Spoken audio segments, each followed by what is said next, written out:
What's going on, guys? This is the post-show for the WWE Bash in Berlin, PLE. The show has just gone off the air in Berlin. Well, I suppose still technically it's on the air at the moment, as they have their post-show, which they have their press conference, and everyone gets involved and they do their analysis, and you hear from the superstars, etc., etc., etc.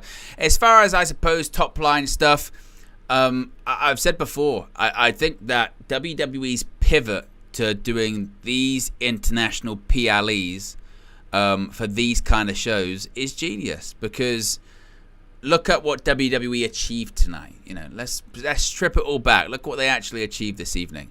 This was a 5-match card that lasted about 3 hours for what is essentially a B show. You know, it's not Royal Rumble, it's not WrestleMania, it's not SummerSlam, it's not Survivor Series. And what they've been able to do and achieve with a B show that is a 5-match card is have the highest grossing arena event in WWE history. That's smart business. And what you did have, as you would always expect with these kind of shows, is a really rowdy crowd, is a really excited crowd, is a crowd that was thrilled that they were getting a premium live event, because obviously they never usually get one. And that's what it was. And you kind of see the similar format for a lot of these international PLEs, which is effectively, you know, again, it's 5 matches. The matches are largely predictable in terms of the outcome. There's nothing wrong with that, by the way. You know, people are predictable. Not everything needs to be a swerve. I think going into tonight, you could have called every one of these with relative ease.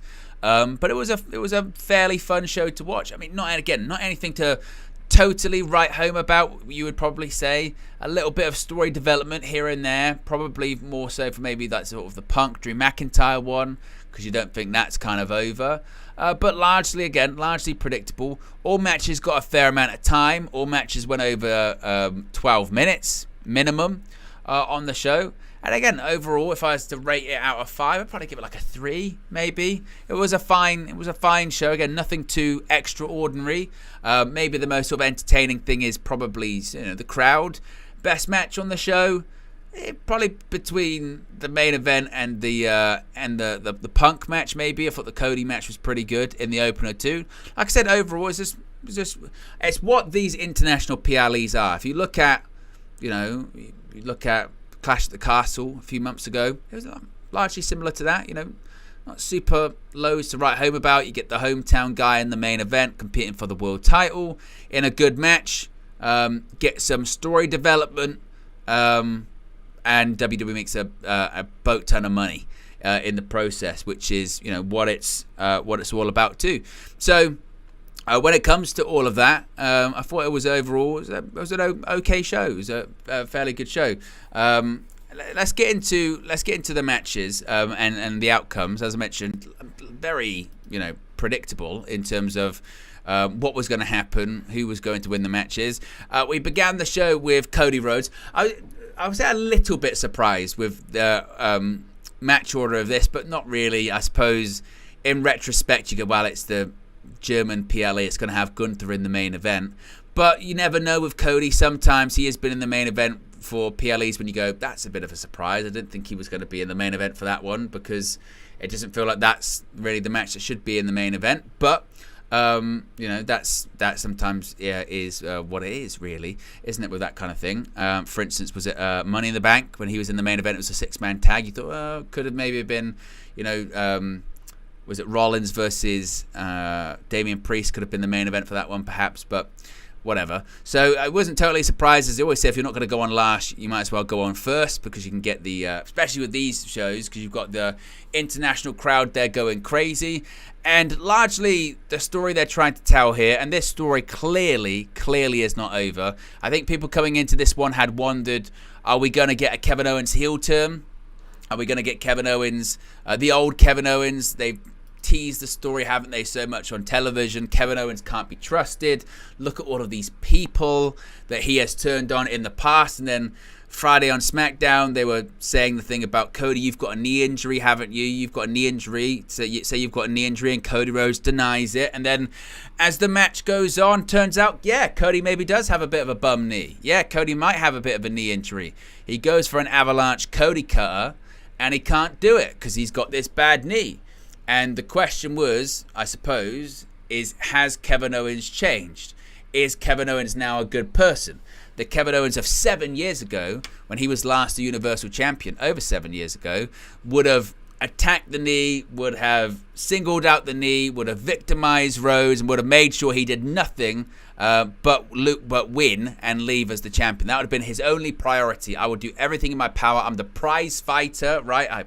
I fight for my family, and I win titles, win matches for my family, and I'm going to leave as the champion, right? That's the old Kevin Owens.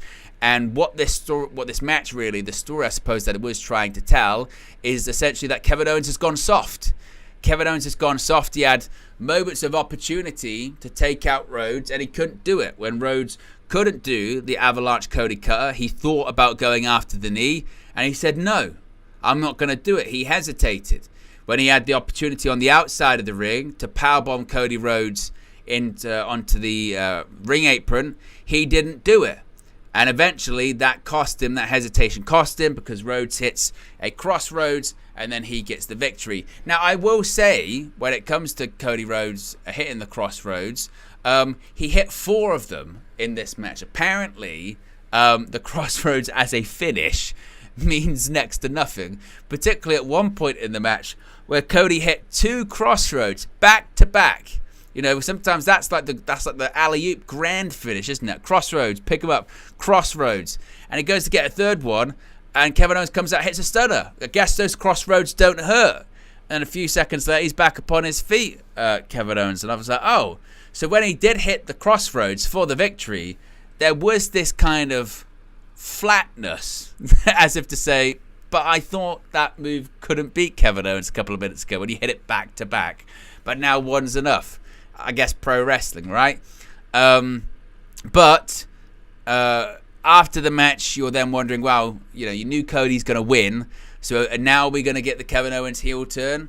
And we basically had the same post-match angle in the first match as we did in the last match, because the post-match angle is Kevin Owens, Cody's doing the annoying babyface thing, which is, I've won, and now I'm going to go over to the guy that I've just beaten, be like, bad luck, mate. Bad luck, mate. You were so good. You were so great. You gave me everything you got. I won. Remember, I won. But you gave me everything you got. You are so good. Not good enough to beat me, but you're very good. You're very good. You can see Owens is frustrated. Should I have pulled the trigger? I couldn't pull the trigger. What should I have done? What can I do? And eventually Kevin Owens brings him in for the hug, but he looks directly down the camera and gives this kind of stare, and he even sort of smacks the camera out the way. He's going to turn, he's going to turn eventually. I mentioned this during the watch along. I think the issue with Cody Rhodes' title reign is, there's been criticism of it. It's boring, or he's better in the chase, or now you finish the story, what you're going to do, blah, blah, blah. I think the biggest problem they're facing in this Cody Rhodes title reign isn't necessarily that Cody's a bad champion, or Cody's now babyface shtick is getting boring or anything like that. I think the biggest problem that they are finding with Cody Rhodes as champion is that his year has been planned out. And the problem is that everybody knows what the plan is for Cody Rhodes in the future. Everybody knows that it's going to be Cody Rhodes versus The Rock at WrestleMania, WWE Championship versus The Rock's People's Championship. Now, as I mentioned earlier on, there's nothing wrong with being predictable, but you do have to have drama. This is sports entertainment. You do have to be entertained, and as a viewer, if you know exactly where things are going to go, and if you're very much aware that you're watching people fill time, and you're watching people just, again, do a match or do a show because they have to do a match or they have to do a show, you as a viewer are not invested in that. You know, when you're watching your favorite TV series, you know, you're watching to find out, oh, what's going to happen next? I think this is going to happen. And if that does happen, that's great. That's cool. But, you know, when you're watching your favorite TV series and you go, this episode, man, it's a 12 episode series. And I know it's got to like, you know, episode 10 and they're just doing an episode for the sake of doing an episode, but the real stuff's going to kick in later on, or the real stuff's going to be in episode 11 or the season finale. That's when it's really is going to be. And I think that's the problem with Cody Rhodes is we know that, look, the story with Kevin Owens might be great, but we know it's for Cody to fill time until The Rock comes back, and then he's going to beat The Rock as well. So there's no drama, really, is there? And like, for instance, you look at the main event tonight, it was pretty predictable that Gunther was going to win. It was pretty predictable. You know, he's not going to lose in his home country of Germany, but it still felt like it was possible. You know what I mean? Well, I suppose you never know. It's nothing locked in stone, and maybe they could go to Randy and he could have it 15 times. But with Cody, you just know, and this is the thing that has to be really careful with. It's the same mistake that, you know, Vince McMahon did with Roman Reigns and John Cena over the years. I know as a babyface you have to win. But as a fan, when you realize that the office is booking them to win because they're the guy, they beat everyone else has to fall in line to the guy, and also everything else is mapped out, the guy's going to be doing this later on, then this sort of element of resentment starts to kick in, doesn't it? This element of resentment starts to kick in of, don't tell me to like him, don't say that he's unbeatable, don't say that he beats everyone, you know, I'll be the judge of that kind of thing, and I don't care about 10 months time, I don't care about that or whatever. I want to give me some drama, give me something now. And I think that's the thing they got to be careful with. I think that's the thing they got to be careful with when it comes to Cody. But as far as the match, look, Cody, Kevin Owens, they're very good in the ring. So the match is what it was. You know, about 3-star, good opener. Again, would have gone maybe a little bit lighter when it comes to the crossroads or whatever. But yeah, Stephanie Jenks says you called Germany Gunther's home country. Apologies, it's been a long few days. He is from Austria, but you adopted. I should have said adopted home country. There you go, adopted home country. So that was the opener. Cody Rhodes retains, as you would expect. And we move on. We move on to the Women's Tag Team Championship match, and we have brand new Women's Tag Team Champions. We have Bianca Belair and Jade Cargill defeat the Unholy Union. They are the brand new Women's Tag Team Champions. In terms of I mentioned this during the watch along too, is that I feel like we've seen a version of this match quite a few times at this point, and I think the outcome of this one does lend a bit of credence to the theory that, you know, Alba, Fyre and Isla Dawn won the titles just because it was in their home country. They wanted to pop the crowd, and they can pivot on that. And unlike, I guess, like with Cody Rhodes stuff, they can't really pivot that much. So maybe that's the outcome. I thought probably Jade Cargill, one of her better matches. To be honest, everything went fairly smoothly. And again, there's not really a lot to talk about. Went over 12 minutes. It's a very similar format for all of the Bianca Belair, Jade Cargill tags, which is Bianca Belair does the majority of the heavy lifting in it, works the majority of the match, and they build up to a hot tag, and Jade Cargill can come in and do some stuff which is quite meticulously laid out. It goes from spot. And that's probably the best way to showcase her, I would think, with her limitations. I do think there will become a point, I think relatively soon, when you're going to have to start going, when are we going to start kind of progressing? But it feels like maybe that we just kind of got back onto the path that was originally planned for Belair and Cargill, which is eventually, I think Bianca Belair does turn on Jade Cargill, and eventually she turns heel, and eventually they feud against each other. Maybe they're trying to sort of stretch it out as long as they possibly can, because I still think Cargill needs a lot of work. But in terms of their tag, I think this is probably one of their better matches that they have had, and one of the better matches that she has had too. So they win the titles, as I said. I think that was largely fairly predictable.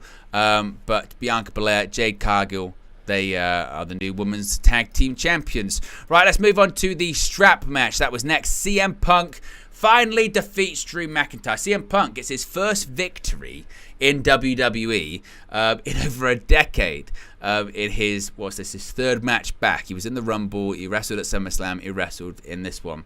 I think I would go as far to say I think this was better than the SummerSlam match. I think CM Punk looked a bit more like he had his wits about him. I think there is a fair argument to be said in the SummerSlam one that he did look a bit gassed quite early. And I think this one he looked like he had a bit more of his sea legs under him, shall we say. The finish, you know what did surprise me about this was just how definitive the finish was. For all of the talk that there is going to be this Hell in a Cell main event at Bad Blood, CM Punk versus Drew McIntyre, which will still happen. I'm still fairly confident that will happen. The reason I'm fairly confident that will happen is, McIntyre got the win at SummerSlam, Punk got the win here. It's one win apiece. You then do the blow-off match inside Hell in a Cell Bad Blood. But what I was surprised is just, again, it felt, the outcome and the finish felt like an outcome and a finish where you go, that's the end of the feud then. Because Punk wins, and it's a strap match. There's two types of strap matches. There's a strap match where you're just linked, pinfall or submission, that's how you win. And then there's the more gimmicky strap match, which is what this was, which is you're tied together, but you have to do the corners in succession, touch all four corners, that's how you win. And it was that one. And when I did see that, I was a bit concerned initially. I thought, is this going to be a bit too... Because you get away from it being a wrestling match at that point, then it becomes a bit of this sort of weird, games contest, where you're touching corners. It's like an obstacle course kind of thing. But no, and they had a lot of the classic strap match spots, when you're trying to make distance and you pull them in and what have you. But the finish is Punk hitting GTS after GTS after GTS. I think it's like 3 or 4, and touches all four corners. He's touched the third, and he can just easily walk over to touch the fourth, and he turns back, hits the GTS,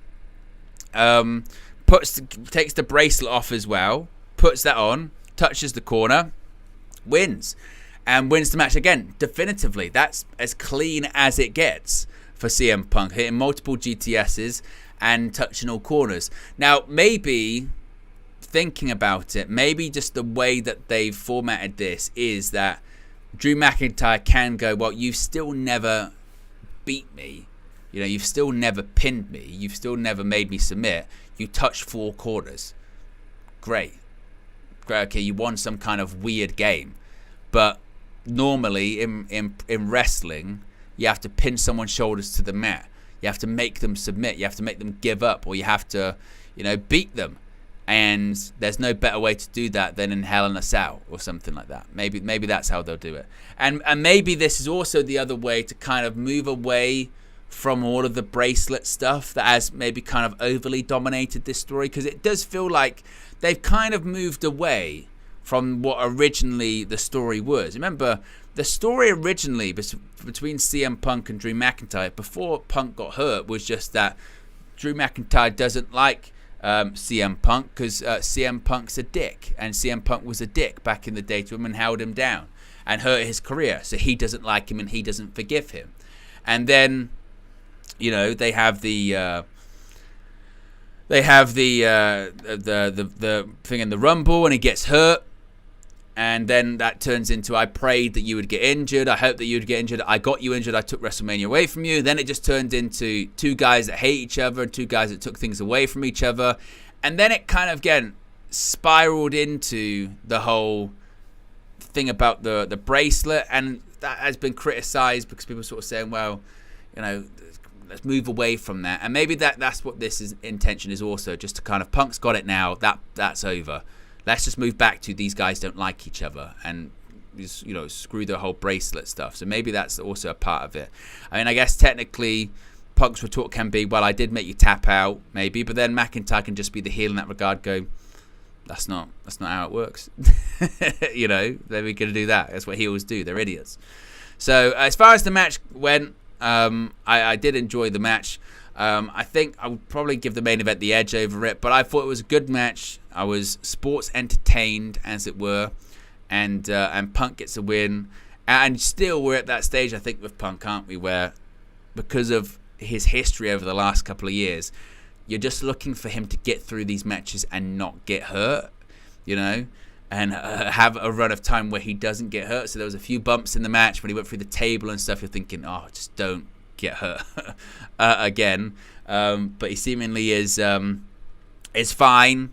And I thought it was a good match. I thought it was an enjoyable match. Punk gets the win, and seemingly we're going to be moving on to Hell in the Cell because they're tied up one apiece, aren't they? So that was the CM Punk match. We then moved on to the penultimate match of the evening, which was the mixed tag team match. We had the Terror Twins facing off against the Judgment Day's Dominik Mysterio and Liv Morgan. It was a really enjoyable match, wasn't it? I mean, and I think that's what people were expecting. And this is, I think, a really good example of, you know, if you've got a lot of story going into the match, which of course this does, a lot of story and a lot of history, then you don't really have to do that much. Because largely the payoff in this was, you know, when's Rhea Ripley going to get her hands on Dominik Mysterio? That's really what it was. And Ripley, when she did get her hands on Dominik Mysterio, they showed the noise, you know, measurer in decibels inside the arena, and they were going insane because that's what they wanted to see. As eventually Rhea get her hands on Dominik Mysterio, their Terror Twins get the victory with Rhea pinning Liv Morgan. And it furthers the story. This story is not over by any stretch of the imagination. The Judgment Day did get involved. The Judgment Day didn't interfere. Both stories coming out of SummerSlam are not really all that resolved. There's a measure of revenge, but it's not over. Ripley pinned Liv Morgan, so there's another Women's World Championship match coming up at some point. Dominik Mysterio is just going to be part of that story, but now the focus, I suppose, is a bit more back on Liv versus Rhea. With Damian Priest, the match for him is Finn Balor, and they still haven't done that. Balor did get involved in the match. He hit a sling blade on Damian Priest. Priest did hit a move back against him, but they'll have their match at some point too. As far as the presentation of Rhea Ripley and Damian Priest, if you go all the way back, if you trace the origins of the Judgment Day with Edge and Damian Priest and Rhea Ripley, seemingly that was a faction to get Damian Priest and Rhea Ripley over and turn those two into bona fide main event stars. And I think fast forward several years on, over 2 years on, they absolutely achieved that. Now, that wasn't the original plan because that was a Vince McMahon idea at the time, Vince McMahon creative idea at the time, and the Judgment Day had to be fixed and evolve significantly from the original idea, which was this hokey, you know, magic, mysterious thing, to what it is now. But you can absolutely say with the match this evening, coming out of Damian Priest's world title run as well, and just the aura that Rhea Ripley has when she enters the arena, and she and the way the crowd reacts to her, they are two bona fide main event superstars. And I think they deserve so much credit, and WWE deserves so much credit, because, you know, when Cody Rhodes was on Raw, it felt like, well, that's the Cody Rhodes show. And when Cody goes to SmackDown, when he wins the title, what's Raw going to have? What stars are they going to have? And now we're at the stage where we're looking at SmackDown going, it feels like Cody's maybe the only star on that show.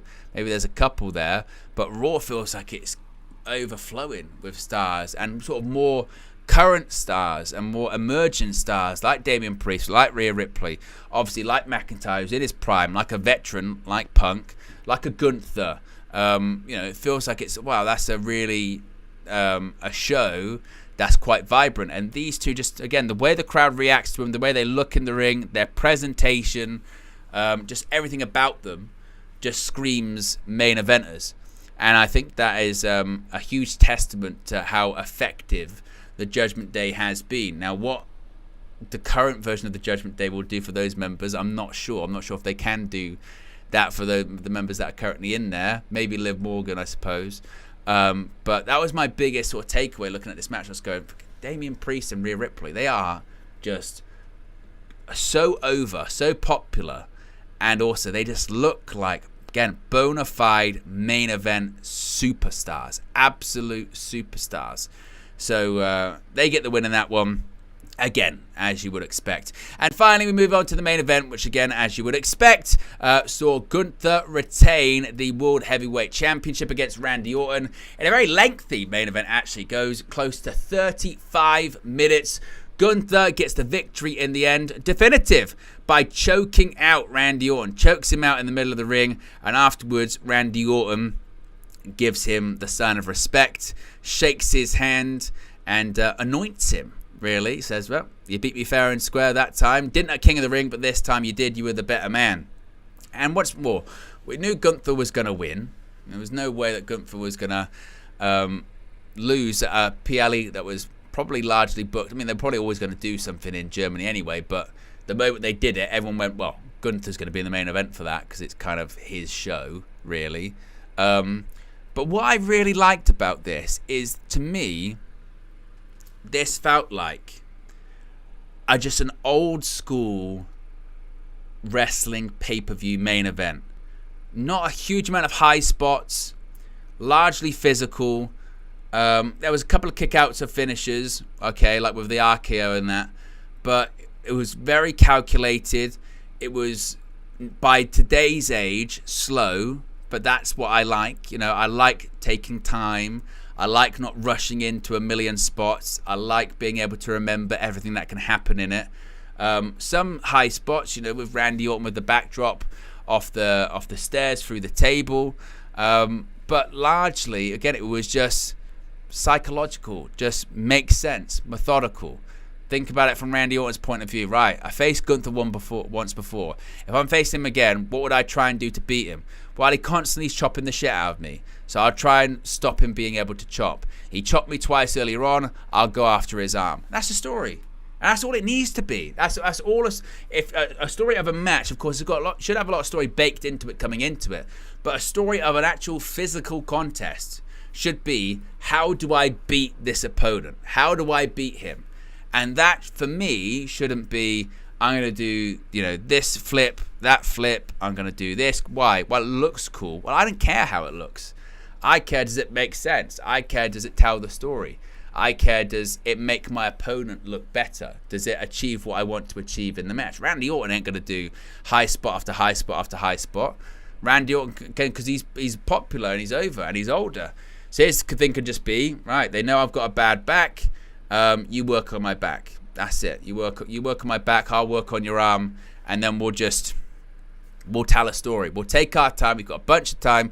We don't need to worry about the crowd getting bored, because they're going to be loud anyway, right? Because you're the favorite here. You know, you're in your adopted hometown, home country.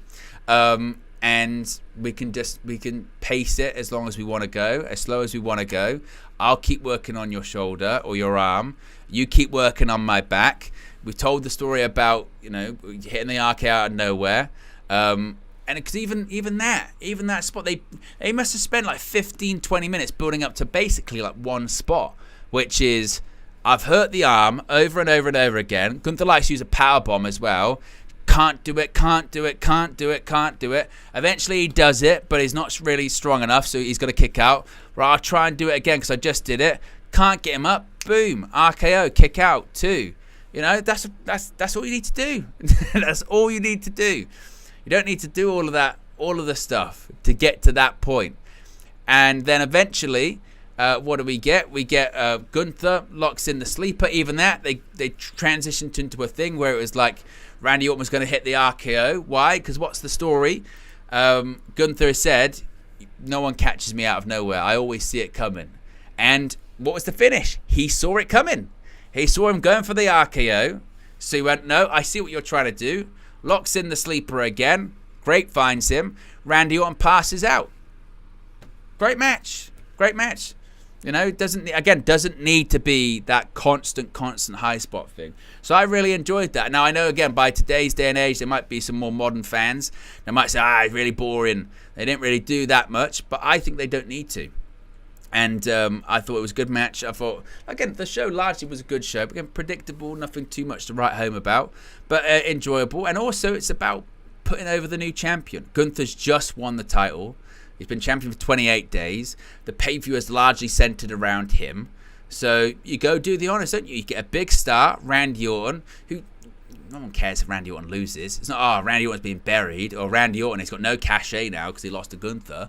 No, he goes there, does the honors, puts Gunther over, has, passes out to him in the middle of the ring, beats him fair and square, then after the match, shakes his hand as well and says, there you go, you're the world champion, you earned it. So, as far as if I had to rate it, I'd probably give it a 6 out of 10, something like that, 6 or 7 out of 10. No, even 7 might be a bit too high, 6.5, something.